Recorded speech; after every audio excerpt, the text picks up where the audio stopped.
And on a personal note, of course, Thanksgiving is coming up.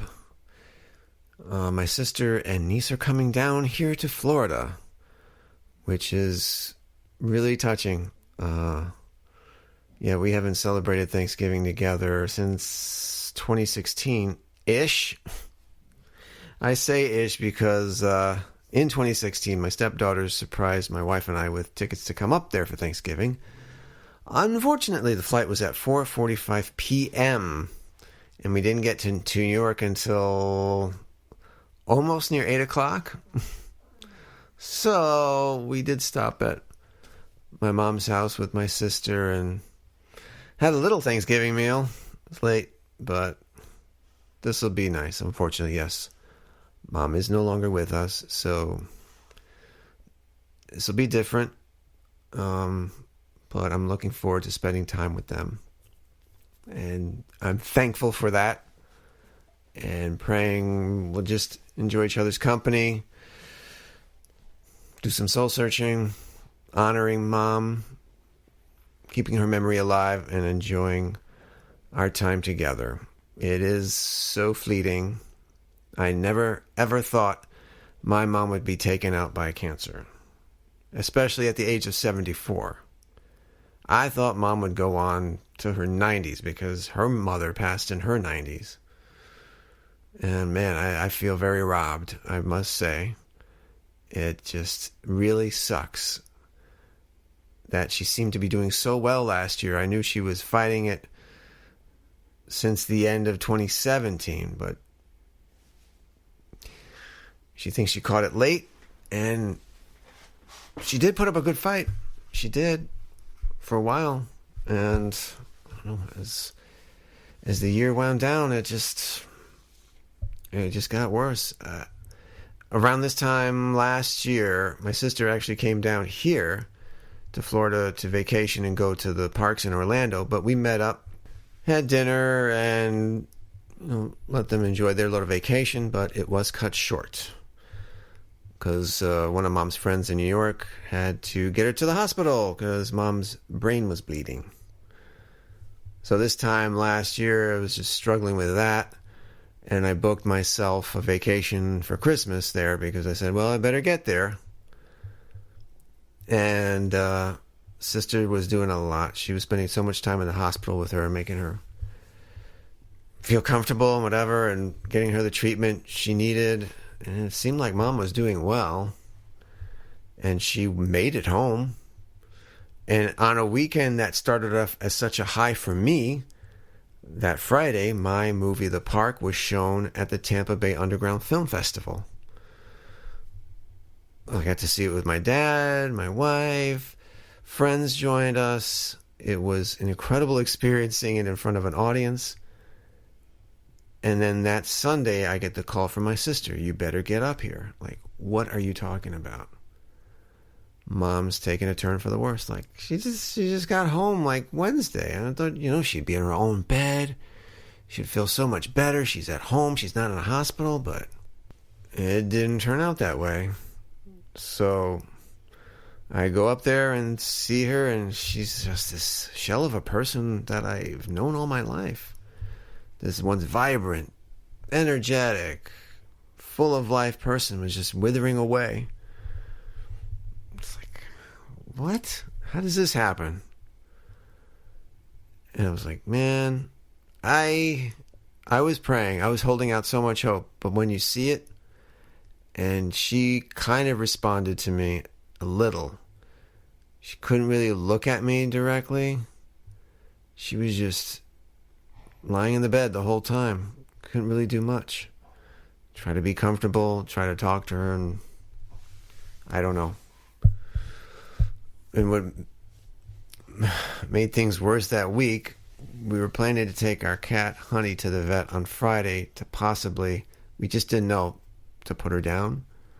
But I had to go to New York. And then that Friday, my wife calls me and tells me that's it.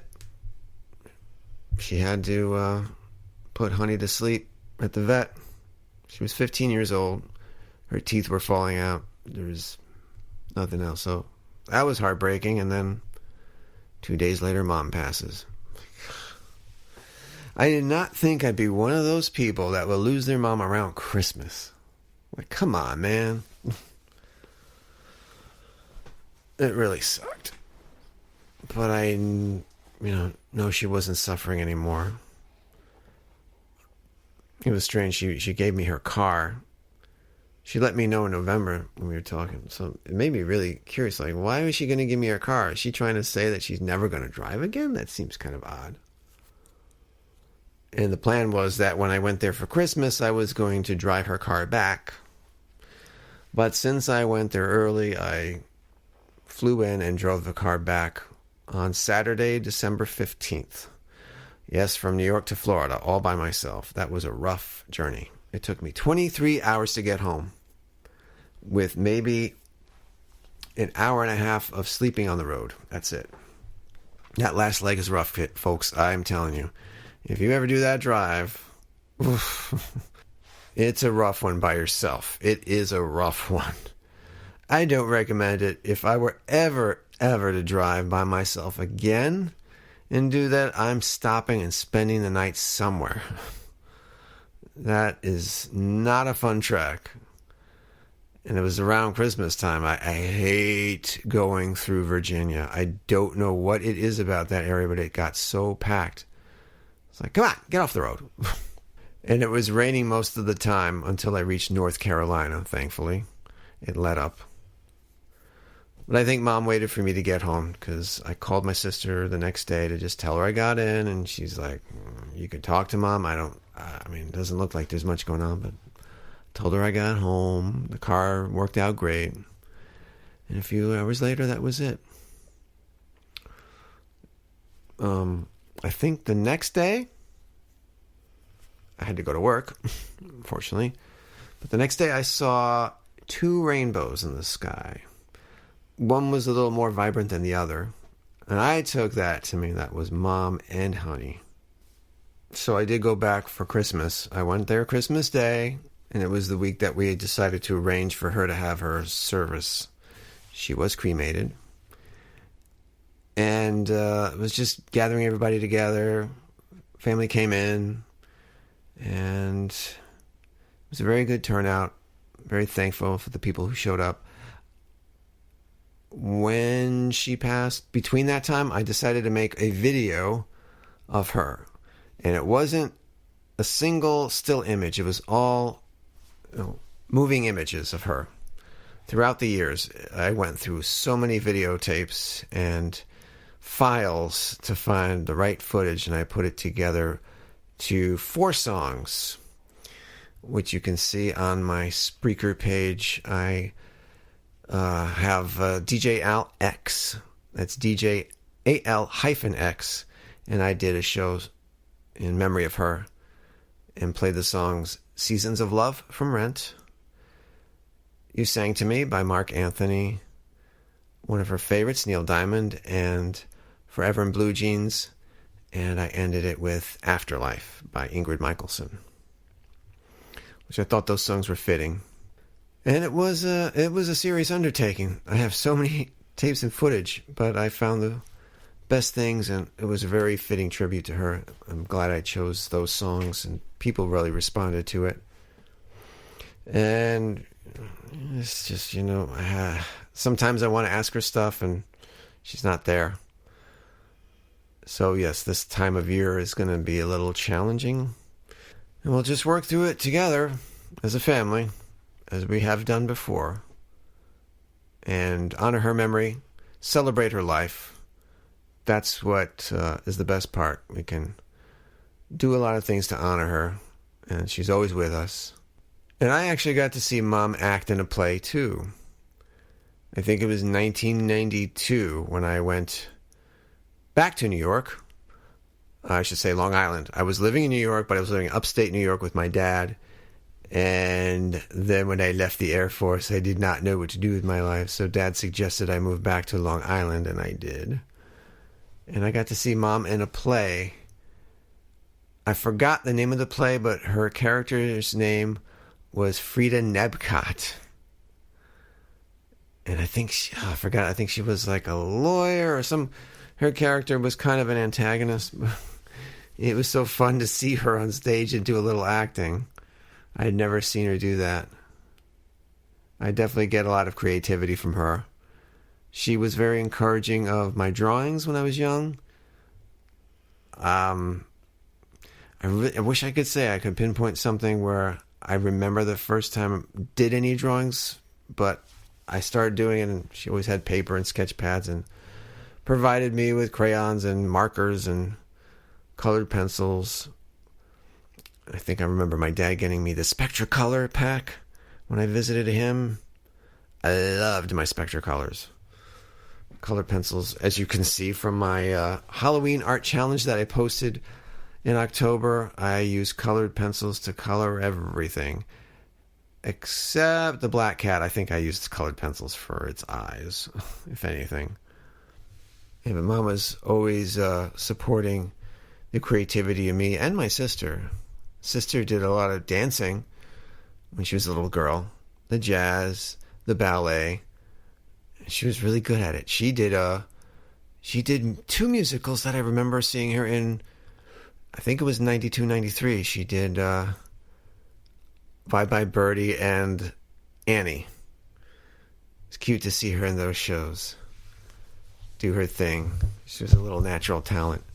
And we went to see her plays. Mom saw all my plays when I was in college. And the community and local theater that I was involved in, she went to see those plays. There was one time, I don't know what summer, she had me go to BOCES, of course. I took the BOCES summer course, which I mentioned, in 1987, and learned about TV production, and of course I loved being in front of the camera. There was one summer where she was encouraging me to take this acting camp. I kind of got turned off from the fact that we were doing a lot of outside stuff in the middle of summer, and I think we'd have to bring our own lunch. That was my excuse for not going. What a schmuck. Oh God, I used to be such a stubborn little bastard. I really was. There's a lot of things that I got advice from Mom and Dad and other people, and I just kind of ignored it. I don't understand that. Why do we have a rebellious streak in us in those teen years? Even in our younger years. It's so peculiar that as human beings we're striving to have this independence. But as a child, obviously you can't have total independence. You are dependent upon people to feed and clothe you and take care of you and keep you safe. But still, you're learning how to establish your own voice, your own personality, your own traits, your own likes, your own dislikes. But man, what is it about us where we don't want to listen to parents? I mean, there was some good advice that I got from them, and it's dawning on me now. And well, I'm approaching 50, and I wish I'd listened to at a younger age. Man, I mean, all I can really attribute from my point of view was I think I was striving for independence, even though I couldn't do diddly squat for myself. I was really dependent upon people, and maybe, unfortunately, I think I took advantage of that. I just had so much trouble trying to live on my own. I never really could. I mean, briefly, I was living in the college dorm for a year, but I was 10 minutes from Mom's house, so it wasn't like really living on my own. And my brief stint in the Air Force would probably be my closest thing to living on my own, but in basic training, you're there with like 30 other guys, and even when I finished basic training and was in security cop school, I had a roommate. So I wasn't completely on my own. It's very strange with us. We do strive for independence, but at the same time, we want to be part of a clique, a tribe, some kind of group. We do want to be part of something with some people. It's obviously the people we choose to be around. Well, that can be challenging. Outside of your family. You know, it's kind of funny. You have no choice in who your family is. You're born into the